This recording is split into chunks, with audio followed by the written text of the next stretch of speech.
बिस्मिल्लाहिर्रहमानिर्रहीम। अस्सलामु अलैकुम जी खुशमदीद दोस्तों, मैं हूं आपका अपना भाई ज़ैद हसन और आप देख रहे हैं मेरा यूट्यूब चैनल ज़ैद चांडिया व्लॉग। दोस्तों, काले तितर की बारीक आवाज़ को सेट करने का तरीका या बारीक आवाज़ या फिर काले तितर की जो आवाज़ में सरसराहट होती है, आवाज़ सही तरीके से नहीं आती, आवाज़ धीमी होती है, शोर शराबा होता है, तो इसका सेट करने का तरीका क्या है, इसको कैसे ठीक किया जाए, तो आज की वीडियो इस मौजू पे है। तो वीडियो शुरू करने से पहले आप तमाम दोस्तों भाइयों से रिक्वेस्ट है कि जिन भाइयों ने अभी तक हमारे चैनल को सब्सक्राइब नहीं किया तो फर्स्ट ऑफ ऑल हमारे चैनल को सब्सक्राइब कर दें, ताकि इस तरह की जो भी नई और मालूमाती वीडियो है आप तमाम दोस्तों भाइयों तक पहुंचती रहे। दोस्तों, पिछली जो वीडियो हमने बनाई थी उसके बाद बहुत सारे दोस्त अहबाब ये पूछ रहे थे कि आप ज़ैद भाई हमें कोई ऐसी वीडियो बता दें कि जो सीटी आवाज़ तितर है उसको सेट करने का तरीका, कोई खुराक बता दें, तो इसलिए मैं आज ये वीडियो बना रहा हूँ।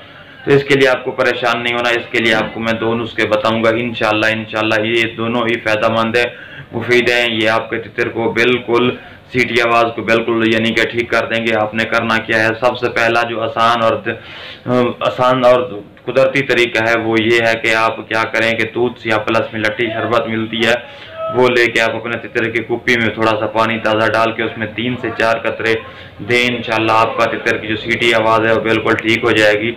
दूसरा ये कि आपने एक और देसी नुस्खा है वो इस्तेमाल करना है, लेकिन इससे पहले मैं आपको बताऊंगा ये होता क्यों है, सीटी आवाज़ क्यों होती है।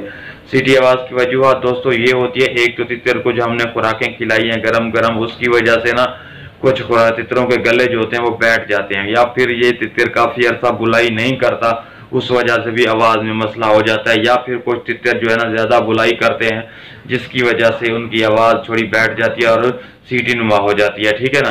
और दूसरा तरीका जो मैं आपको बता रहा हूँ वो देसी तरीका है। आपने क्या करना है कि आपने 3 से 4 चीज़ें हैं वो लेनी है, ठीक है। तो सबसे पहले आपने क्या करना है, जो देसी तरीका है उसमें आपने ले लेनी है 1 अदद सब्ज़ इलायची, छोटी जो बारीक इलायची कहते हैं, सब्ज़ इलायची कहते हैं, एक वो।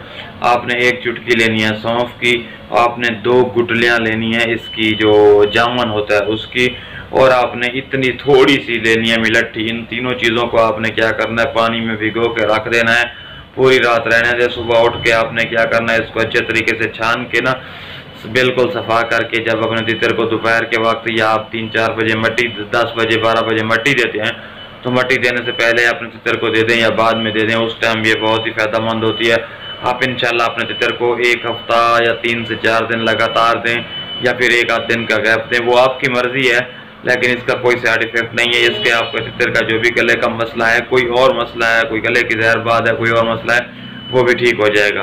क्योंकि ये जो मिलट्ठी होती है ये बहुत ही गले के जो भी मराज होते हैं, जो भी मसले मसाइल होते हैं उनके लिए फ़ायदेमंद होती है। और सब्ज़ी इलायची और जो सौंफ होते हैं ये हाजमे के लिए और बहुत से अमराज के लिए फ़ायदेमंद होते हैं। तो ये है तरीका देसी। इंशाल्लाह आप दोनों तरीके आजमाएं, जिस तरीके से आपको वो फ़ायदा मिले आप वही तरीका अपने तितर को अपनाएं, लेकिन कोशिश करें कि एक तरीका जो भी चीज़ दे रहे हैं खुराक वो 3 से 4 दिन दें, आपको इंशाल्लाह रिजल्ट मिलेगा। ऐसा ना करें कि एक दिन एक दें दूसरा दिन दूसरा दें, ऐसा नहीं करना, ठीक है। तो एक ही चीज़ दें, जो भी दें 2-3 दिन दें, इंशाल्लाह आपको रिजल्ट मिलना शुरू हो जाएगा, ठीक है। तो इस तरह की ना मालूमाती वीडियो लेके आप तमाम दोस्तों भाइयों की खिदमत में हाजिर होता रहता हूँ। तो यार आपका हक बनता है हमारे सपोर्ट कर दिया करें। तो जिन भाइयों ने ना अभी तक हमारे चैनल को सब्सक्राइब नहीं किया तो उनसे दोबारा रिक्वेस्ट है कि वो प्लीज़ हमारे चैनल को सब्सक्राइब कर दे, ताकि इस तरह की जो भी नई और मालूमाती वीडियो आया उन तमाम दोस्तों भाइयों तक पहुँचती रहे। तो दोस्तों मुझे दें इजाज़त, अपनी दुआओं में याद रखना। वस्सलाम।